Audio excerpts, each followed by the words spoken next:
여러분, 하마터면 정말 큰일 날 뻔했습니다. 혹시 올해 4월부터 매우 무성했던 김민재 맨유 이적설을 아직 기억하시나요?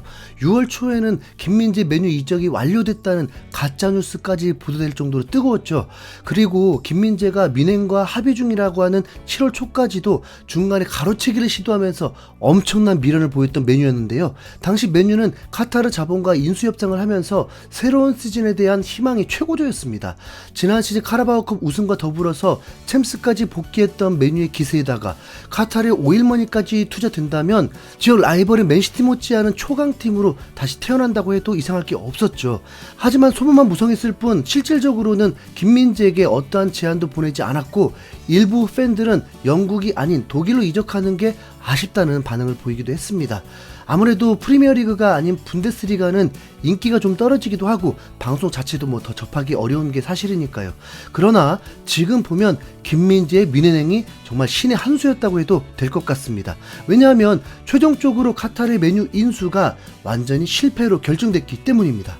현재 맨유는 팀 순위 11위 중위권이고 오랜만에 복귀한 챔스 조별 예선에서도 첫 두 경기를 모두 패배로 장식했는데요.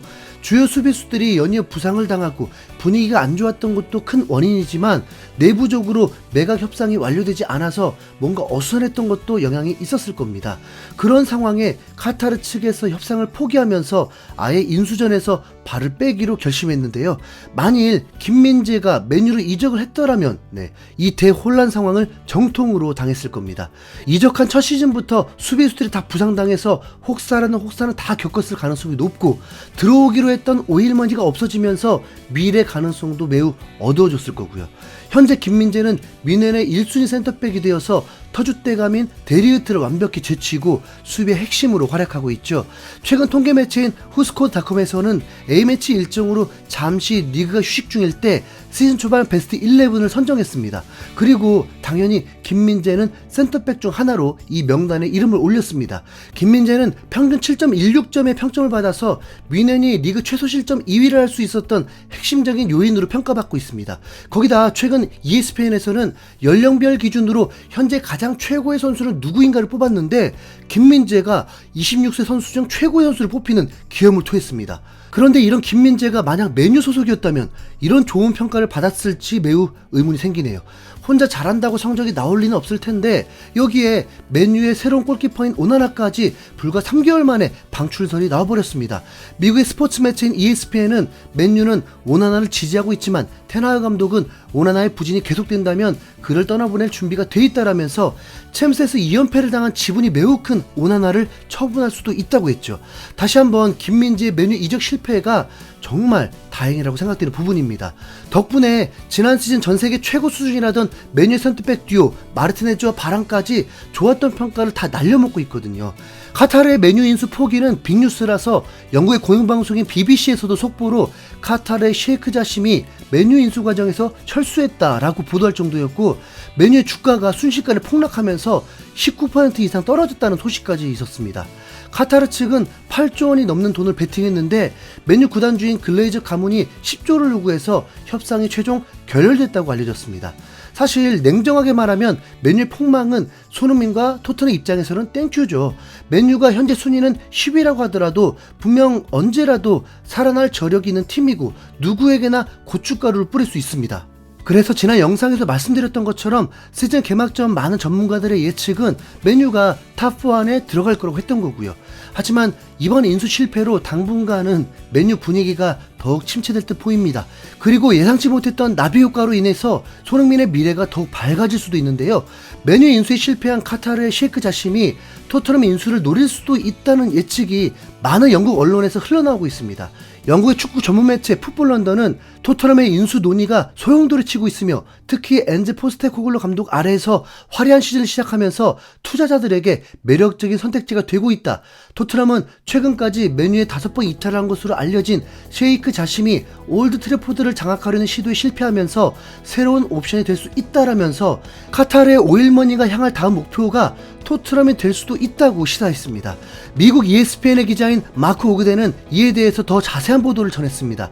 셰이크 자심 측은 프리미어리그 진출을 원한다. 최근 누군가 내게 카타르가 메뉴를 사지 않는다면 결국 토트넘을 사게 될지도 모른다고 말했다라면서 카타르 측이 토트넘을 잠재적인 옵션으로 여겨서 인수를 추진할 가능성이 높다고 밝혔습니다.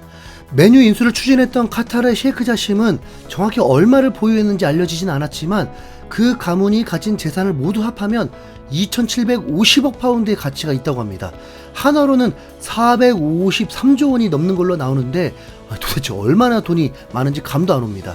물론 이 많은 돈을 다 토트넘에 쓰진 않겠지만 카타르 자본이 토트넘으로 흘러 들어온다면 전혀 나쁠 게 없는 것도 맞잖아요. 네. 현재 토트넘은 애닉그룹의 소유인데 5조 원의 인수를 시도한 기업이 있었는데 토트넘이 거절했었습니다. 토트넘은 6조 이상의 가치로 본 거죠. 셰이크 자심이 메뉴를 8조 원에 인수하려고 했으니까 마음만 먹는다면 충분히 가능성이 있습니다.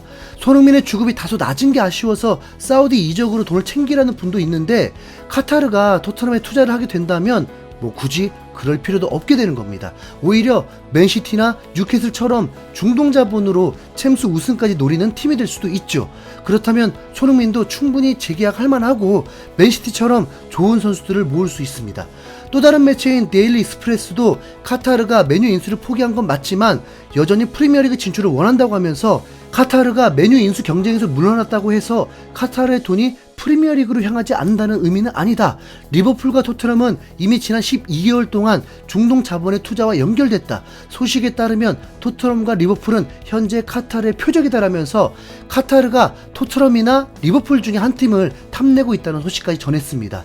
특히 이 두 팀은 현재 맨유보다 순위가 높고 앞으로도 상위권 경쟁을 할 확률이 높아서 카타르의 투자가 확정된다면 맨유층에서 엄청난 고통에 시달릴 거라고 봤습니다. 토트넘과 리버풀은 카타르가 빠진 메뉴의 상처에 소금을 문지를 수 있다라면서 상처에 소금을 문지르는 것과 같이 매우 고통스러울 거라고 예측했는데요. 현재 메뉴 현지 팬들의 분위기는 매우 험악해서 폭력 시위까지 예고되고 있는 상황입니다. 메뉴는 A매치 기간 이후 다음 주 수요일 코펜하겐과 챔스 조별예선 3차전을 치르는데 이때 경기가 메뉴 홈에서 예정되어 있어서 분노한 팬들의 거친 시위가 예상됩니다. 메뉴 구단 측에서 특별히 보안을 강화해 대응할 거라고 할 정도니까 현재 분위기는 상상 이상으로 위험하다는 느낌이 드는데요.